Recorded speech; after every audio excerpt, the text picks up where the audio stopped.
멜번에 산다 공식 헌정 팟캐스트 키위랑 호주 가자. 이번 녹음은 깃발에 관한 것입니다.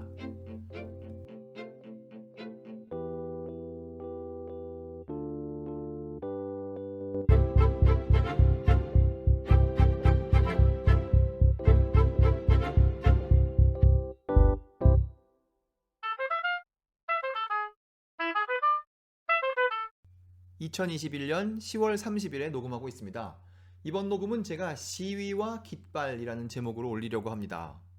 여기 시드니의 관점에서 보면 지금은 록다운이 사라졌지만 록다운이 한창일 때 특히 멜번에서 록다운에 반대하는 시위를 많이 했죠. 그 참가자의 숫자나 시위의 격렬함 이런 거를 볼 때 멜번이 제일 심하게 했고, 시드니에서는 뭐 그거보다 훨씬 부드럽게 넘어갔고 그 시위가. 그래서 호주에서는 이런 걸 하나보다 했는데, 근래에 보면 뉴질랜드에서도 이런 걸 한다고 합니다. 그 예 중에 하나가 10월 27일 수요일이군요. 뉴질랜드 헤럴드와 뉴스톡이라는 곳에 보도된 기사인데요. 그 기사의 제목을 한국말로 먼저 해보자면, 이 록다운에 반대하는 시위 대치 상황에 관해 경찰이 시위 참가자들에 대해 상당히 실망했다, 이런 내용의 제목이 하나 올라왔는데요. 그 제목을 여기 있는 대로 그대로 한번 읽어보겠습니다. 여기 마오리어가 섞여 있기 때문에 뉴질랜드가 아닌 곳에서 사시는 분들은 좀 익숙하지 않으실까봐 제가 먼저 한국말로 한 거예요. 읽겠습니다. Anti-lockdown Hikoi standoff. Police incredibly disappointed with protesters. 이게 제목입니다. 여기에 나온 단어 중 마오리어 단어는 히코이죠. 히코이는 뭐 시위, 행진, 가두 행진 이렇게 해석해 볼 수 있는데, 이게 마오리어고 마오리들이 뭔가 자기들의 의사를 밝히기 위해 사람들의 시선을 모으는 방법이죠. 역사적으로 잘 알려진 매우 성공적인 대규모 히코이들이 있었죠. 히코이의 역사를 보니까 대표적으로 1975년에 한번 세게 했었고, 그리고 2004년에 한 것도 유명하고 그렇다고 합니다. 이 단어는 마오리 단어지만 꼭 여기에 참가한 사람들이 마오리들만 있는 건 아니에요. 마오리가 아닌 사람들도 많이 있죠. 그냥 이름을 히코이라고 붙인 거죠. 이번 시위는 보도된 바에 따르면 대체로 로토루아에서 와이탕이로 가는데 중간에 오클랜드가 있고, 오클랜드가 지금 록다운이기 때문에 거기를 지나가지 못해서 뭐 경찰과 대치한다, 이게 내용인데, 이것을 뉴질랜드가 아닌 곳에서 들으시는 분들은 어디서 어디로 간다는 거야 라고 생각하실 수 있기 때문에 대충 이거를 한국에다가 한번 옮겨본다면, 어디 한 천안 정도에서부터 어디 의정부까지 만약에 이걸 한다면, 그리고 경기도의 경계선을 엄격하게 지금 출입을 통제하고 있다면, 그러면 천안에서 경기도의 경계선 어디까지는 올 수 있겠지만 어딘가에서 이제 경찰한테 막히겠죠. 지도를 보니까 대충 평택과 안성 사이 어딘가에서 이제 더 이상 못 가는 때가 오겠군요. 이 히코이를 설계 혹은 조직하는 사람들의 관점에서 보면 이 큰 그림이 나와 있어야 된답니다. 그 큰 그림 중에 중요한 건 그 많은 사람들이 결국 어디에 갈 것이며 거기에서 어떻게 묵을 것인가, 이런 설계가 나와야 한다는 거예요. 조금 전에 얘기한 대로 만약에 천안에서 의정부로 간다면, 그리고 만일 예를 들어 500명이 간다면 의정부에서 500명을 어떻게 머물게 하고 거기 오는 과정에서는 또 어디 어디에 머물 것인지, 이런 큰 그림이 나와 있어야 한다는 거죠. 그러니까 이 히코이가 제대로 된 것이라면 받아주는 쪽이 누군지를 알 수 있게 된다는 겁니다. 근데 이번에 그게 없다는 거예요. 그래서 그걸 근거로 뉴질랜드에서 좀 유명한 사람이죠. 과거에 국회의원도 했던 사람인데 호네 하라위라라는 사람이 이번 사건을 뭐라고 설명했느냐. 이번에 우리가 뉴스에서 보고 있는 이 히코이 모임은 진정한 의미의 히코이가 아니고, 이 사람이 부른 말입니다. 파케하 anti-vaxxers scam. 그거라는 거예요. 이것도 마오리 단어가 섞여 있어가지고 좀 와닿지 않지만 참 좋은 뉴질랜드 영어의 예라고 생각합니다. 그러니까 이거를 한국말로 해보자면 파케하는 백인이에요. 그러니까 백인 백신 반대자들의 사기극, 그런 뜻이죠.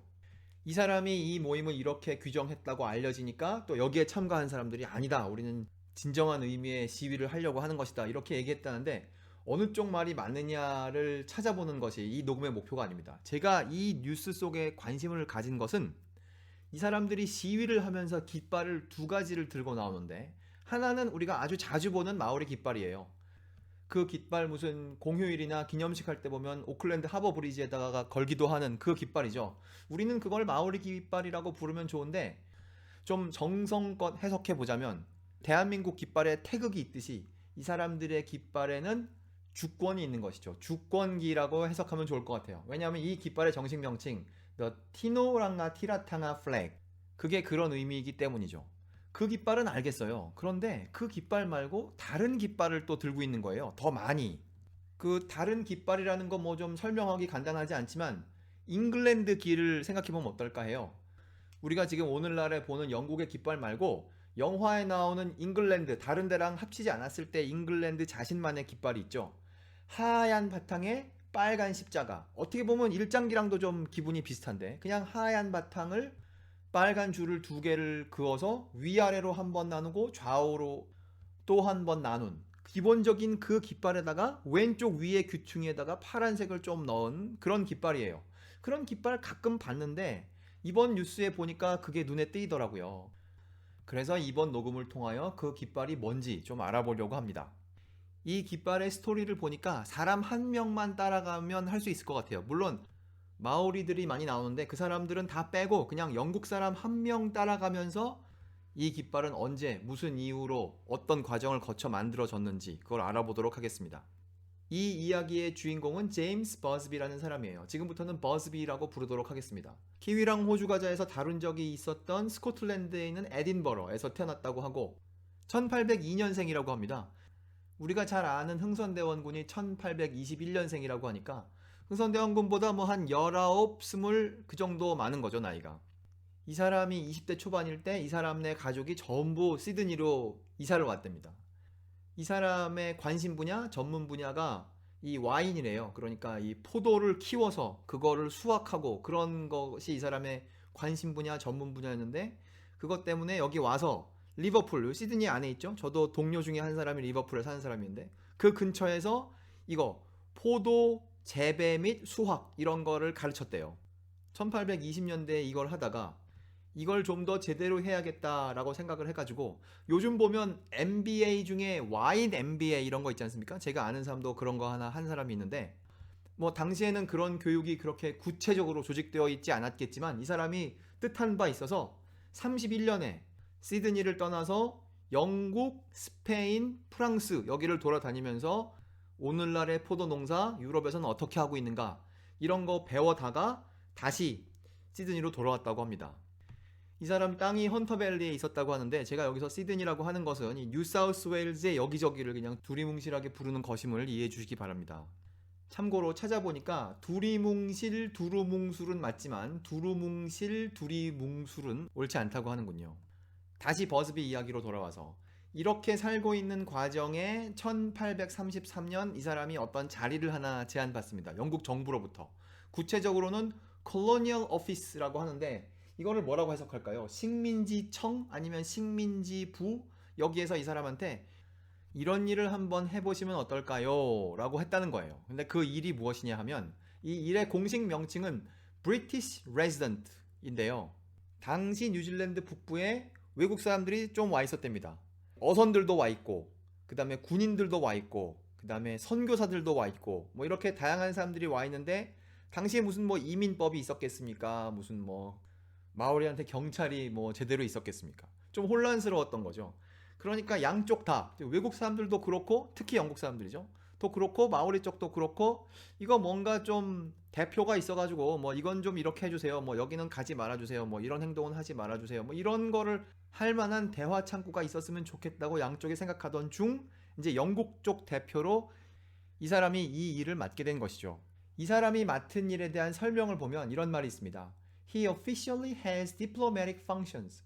그러니까 이 사람은 개인이긴 하지만 공식적인 외교관의 기능을 가진 것이죠. 그러니까 대사관 없는 대사 아니면 뭐 영사관 없는 영사 이거 뭐라고 할까요? 연락사무소가 없는 연락사무소장 이런 역할을 맡은 겁니다. 당시에 있던 사건 중에 뉴질랜드에서 만든 배를 시드니로 가져갔더니 시드니의 세관에서 그 배를 압류했다는 거예요. 압류한 이유는 법을 위반했다는 거죠. 영국의 항해에 관한 법률. 왜 지금도 만약에 차에 번호판이 없으면 경찰이 세우지 않겠습니까? 그거랑 마찬가지인 거죠. 그래서 이 사건을 통하여 알게 된 거예요. 배는 국적이 필요하다. 아, 뉴질랜드에서 만든 건 당연히 뉴질랜드 거 아니겠어? 그렇게 생각은 할 수 있지만 그렇다고 알려야 될 거 아니겠어요? 그걸 알리려면 뉴질랜드 국기라는 게 있어야 하고 그거를 다른 나라에서 저건 뉴질랜드 국기다라고 인정하는 과정이 있어야 한다는 거죠. 적어도 영국 정부는 그걸 인정해야 되는데 당시에는 지금 우리가 익숙한 그 빨간 별이 4개 있는 뉴질랜드 국기, 말도 많고 탈도 많은 그 국기가 나오기도 훨씬 전 이야기이기 때문에 국기가 없었던 거예요. 그래서 국기를 만들어야 되는 거죠. 그래서 버즈비가 이런 작업을 합니다. 그래서 누구한테 부탁을 해가지고 과거에 해군이었던 어떤 사람한테 좀 창작력을 발휘해서 뉴질랜드 국기가 될 만한 거 한번 그려보세요. 그래서 그 사람이 후보로 3장을 그렸다는 거예요. 그래서 그 3장을 이제 시드니로 보냈죠. 그래서 시드니에서는 그 종이에 그려진 그림을 근거로 제대로 된 깃발을 만들어서 나라의 깃발이 될 만하게끔 만들어가지고 그걸 다시 버즈비한테, 뉴질랜드에 있는 버즈비한테 보냈다는 거예요.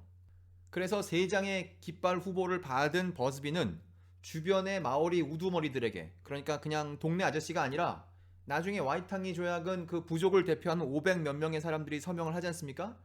그때는 급한 대로 그 근처에 25명의 집안 대표를 모아다가 투표를 하게 했답니다. 3장의 국기 후보를 보여주고 어느 것이 좋으냐 했더니 12표, 10표, 3표 이렇게 집계가 나왔대요.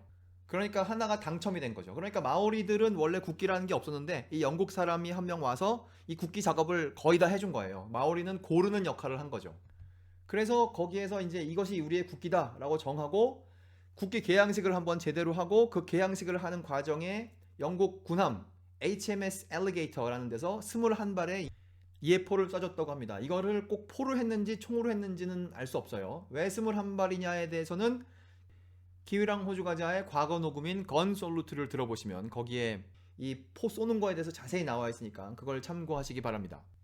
이 날, 이 국기를 정하고 그 다음에 이 기념식을 하고 이 날이 1834년 3월 20일이라고 합니다. 이 국기를 뉴질랜드에서 정했다고 해가지고 외국에서 그거를 알 수가 없겠죠. 그거를 무슨 어디 웹페이지에다가 올리는 것도 아니고 이제 다시 이걸 보내야 돼요. 적어도 누구한테 보내야 되느냐? 뉴사우스웨일즈를 거쳐서 영국 왕한테 보내죠. 그럼 영국 왕이 해군에다 보내서 선장님들께 알려드립니다. 앞으로 이렇게 생긴 국기를 보면 그거 해적 깃발이 아니고 그거 뉴질랜드 깃발이니까 그런 줄 알도록 하세요. 이상 전달 끝. 이런 과정을 거쳐서 이 깃발이 공식화되는 것이죠. 국제사회에서. 그 깃발이 요즘 뉴질랜드에서 시위한다고 할 때 나오는 뉴스에 나오는 깃발이라는 거예요. 이 깃발의 이름이 있는데요. 이것을 연합종친회기라고 해석하면 어떨까 합니다. 이 종친회들이 25종친회가 모여서 만일 뭐 해주최씨, 풍양조씨, 광산김씨 이런 집단들이 25이 모여서 하나 정하면 꽤 의미 있지 않겠습니까? 마오리들이 당시에 그걸 한 것이죠. 영어로는 이걸 뭐라고 불렀느냐 보니까 The United Tribes Flag 이렇게 불렀어요. 이 과정을 통하여 버즈비는 개인적으로 아니면 더 넓게는 영국은 뉴질랜드와 어떻게 집단적으로 함께 일할 수 있는 경험을 한번 해본 것이죠. 영국의 입장에서 볼 때 혹은 다른 어느 나라의 입장에서 볼 때도 이 뉴질랜드가 어려웠던 이유는 중앙집권 통치제도가 없는 거죠. 진시 황제에 해당하는 사람이 없기 때문에 누구랑 얘기해야 되는지가 분명하지 않은 거죠. 그리고 결국 누구랑 얘기하는지는 정해지지 않고 모든 마오리의 우두머리들과 얘기해야 되는 것으로 결판이 났지만 적어도 그 사람들이 조금이라도 모이는 작업을 이 깃발 선정 과정을 통하여 한번 해본 것이라고 합니다. 이 버즈비를 소개한 글에 보면 이런 얘기가 있어요. 1835년에 프랑스가 혹은 프랑스 사람이 뭘 한다고 하냐면 To declare French sovereignty over New Zealand. 뉴질랜드는 프랑스 땅이다 라고 선언을 할 그런 작업을 하고 있었다는 거예요. 엄청 놀랐겠죠. 버즈비의 입장에서는. 그래서 버즈비는 이 1834년의 경험을 근거로 35년에 한 번 다시 추장들을 모읍니다. 국기 선정할 때는 25명이었는데 이번에는 35명의 대표를 모았다고 합니다. 자꾸 하니까 느는 거죠. 야, 프랑스가 여기가 자기네 땅이라고 할 거라는데 너네 독립국 맞아? 이런 대화를 해가면서 결국 마오리가 살고 있는 뉴질랜드는 다른 나라의 식민지가 아니다라는 선언을 하게 되죠. 독립선언. 참 이것도 재밌습니다. 우리가 알고 있는 1919년에 무슨 독립선언 한국에서 한 거는 경술국치가 일어나고 난 다음에 독립선언을 하지만 이 사람들은 그런 사건이 없는 상태에서 그냥 독립선언을 한번 해보는 거예요. 그런 거 할 때도 이 깃발을 요긴하게 써먹었겠죠. 그러니까 마오리의 관점에서 보면 이 깃발을 쓰고 있을 때에는 자기들이 뭐 어느 나라에 속한 것도 아니고 뭐 백인 경찰이 자기들을 막는 것도 아니고 그런 자유로운 세상일 때 쓰던 깃발이 이거니까 이 록다운 반대 시위에 써먹기 좋은 깃발이지 않을까 이렇게 생각을 해봅니다. 이 깃발에 대한 건 여기까지인데요. 제가 이 녹음을 하다가 좀 생각난 점이 있어서 여기다가 좀 더 해보려고 합니다. 이 호네 하라웨라의 얘기에 따르면 지금 백인들이 어떤 일을 하고 싶은데 그것을 마오리인 척하고 뭔가를 한다. 지금 그 얘기 아닙니까? 이런 얘기 우리 과거에 좀 세게 들은 적이 있는 것 같아요. 보스턴 티파티 사건이 얘가 아닐까 합니다. 미국 사람들이 영국 재산에다가 뭔가 한번 사고를 세게 칠 때 자기들이 인디안인 척하고 그 사고를 친단 말이죠. 그러니까 이런 생각은, 이런 접근 방식은 새로운 것은 아니구나 이런 생각을 해보게 됩니다. 멜번에 산다 공식 헌정 팟캐스트 키위랑 호주 가자. 이번 녹음에서는 시위에 등장한 뉴질랜드에서 쓰는 어떤 깃발에 관하여 알아보았습니다. 감사합니다.